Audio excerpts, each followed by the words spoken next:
What is up, amigos? Wait a minute. Cinco de Mayo was yesterday, man. What's up, beautiful people? No, that's Chandler. What is up, YouTube people? I don't even know, man. I just felt like doing a quick video. I was down here playing some music.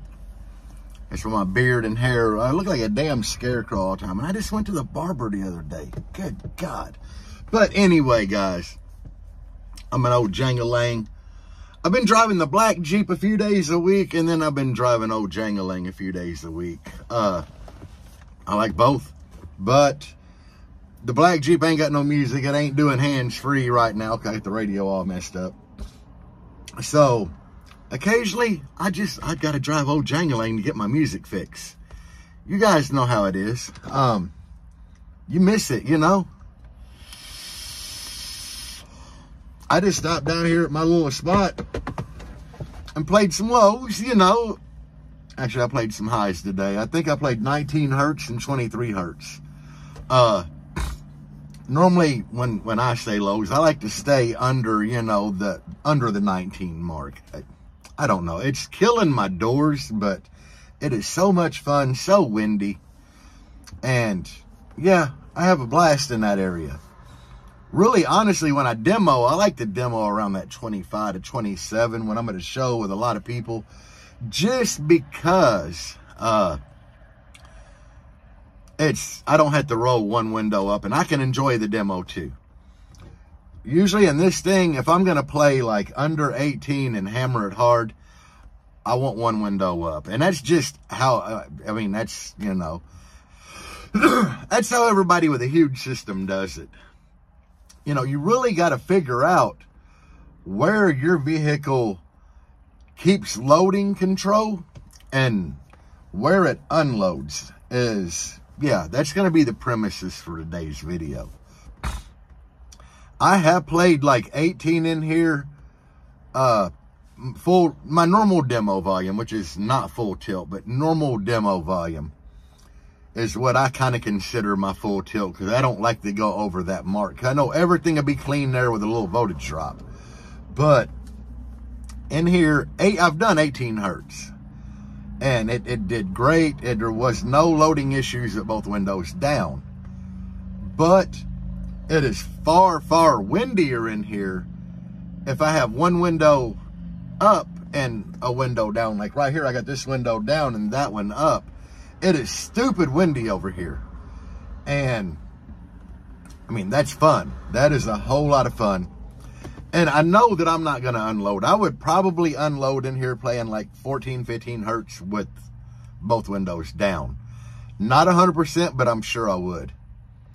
Now, I could probably keep the passenger window up and that door shut and open this door all the way with this window up and still not unload playing lows.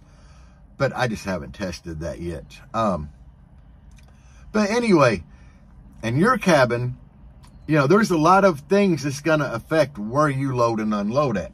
One is going to be your enclosure tuning. If you're tuned up around 33, 34 hertz, then you shouldn't even be trying to play 20 hertz. Let alone with both windows down. And another big factor in all this is your cabin itself. These Jeeps, there's something special about them. Some people are starting to call them cheater vehicles or whatever. You know, it's a really small SUV. I mean, honest to God, the Jeep Cherokee was like the first SUV. But what's crazy about it is pretty damn small. Like, you get two big dudes in here and the cabin is full. But just, I think the shape of it has something to do with the acoustics in the cabin and everything. And they tend to like to get loud. And they're a really forgiving vehicle. Like, it don't care where your tuning's at. It's just really forgiving. The thing will play loud, nice, awesome, sound good, relatively forgiving. Like the Blazer of the wife's, you know, it's, even though it's a small little SUV, it's a little S10 Blazer, it seems like when you're inside of it, it's wider than this Jeep. And from your normal seating position here to the dash seems longer, and then the windshield seems sloped more and a little longer. It just seems bigger and totally different shape. And it took me forever to get that thing to play down to like 20 hertz with both windows down. It hated it, guys. It did. It hated doing it. But after a lot of time, a lot of trial, a lot of error, a lot of testing, I got it there. And beard hair in my mouth, I think. While we're talking, this ain't going to be loading, but another weird thing is like the Ford Edge that we had. Just the shape of that cabin, having that panoramic like sunroof and everything. I was told at one time I couldn't get that car into the 50s with no wall. We got it up to a 55. That's irrelevant. But what's the point is most vehicles are a lot louder in the kick. But for some reason, that car was actually louder on the dash. Like with the mic on the windshield, it was like 2/10 louder. Just weird shape of the car, guys. So your vehicle, you got to play a lot in it. If you're having issues with like loading, where the subs tend to want to unload at a frequency that your enclosure will definitely play, you just got to play with things, guys. Like turn your port, change port, smaller port. In a lot of instances, if you're having unloading where you shouldn't in a car, sometimes you might have a little too much port area. You know, these days, a lot of people are wanting to stick around to that, like 19, 18, 20 square inches of port per cube. The guy that taught me to build enclosures and everything, his mathematical formula was 15 square inches of port per cube. Now, granted, I can understand it because, you know, this was back in like the later part of the 90s, early 2000. And subwoofers didn't have near the X-Max that they do now. You know, you're talking about subwoofers that had maybe like 15 millimeters one way of X-Max versus now we have some like 35, 36. So you can use a little more port area, but at the end of the day, it all comes down to how the enclosure with that port area will do in your car, with your cabin shape. And things do help with that, like deadener. And a lot of deadener in certain areas can help get that under control. Not always, but in some instances it can.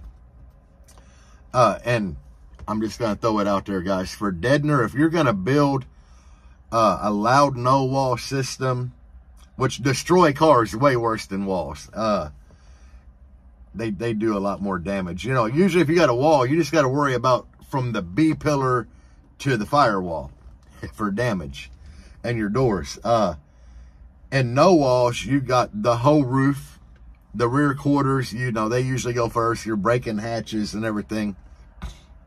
So when I say deadener, I really mean Vibraflex, or I really prefer Sundown's version of Vibraflex, which I'm going to call it Vibraflex because it works the same way, little different. I actually asked Jacob Fuller about it, and he said the chemistry is a little different, but they're very similar.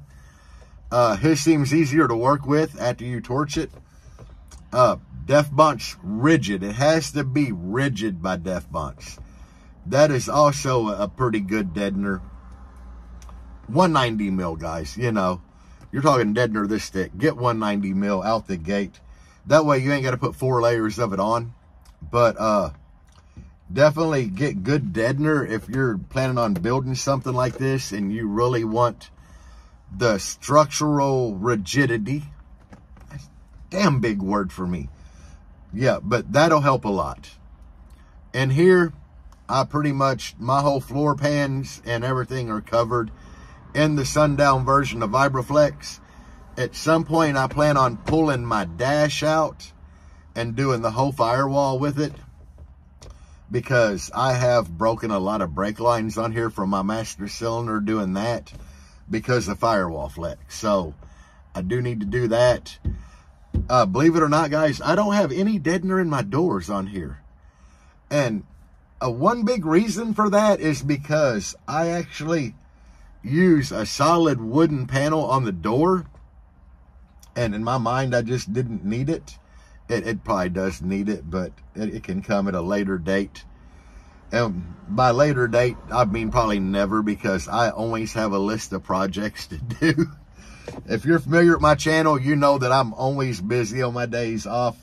I'm busier than a three-peckered goat, guys. I try to stay busy, because I'm one of these people that on my days off, if I'm just sitting idle with nothing to do, I feel like I'm wasting life. So anyway, this video is getting long. I'm going to tie it up, guys. I hope y'all have a great weekend. It is Saturday, so I start my shit tomorrow. Peace out, guys, and as always, bass on.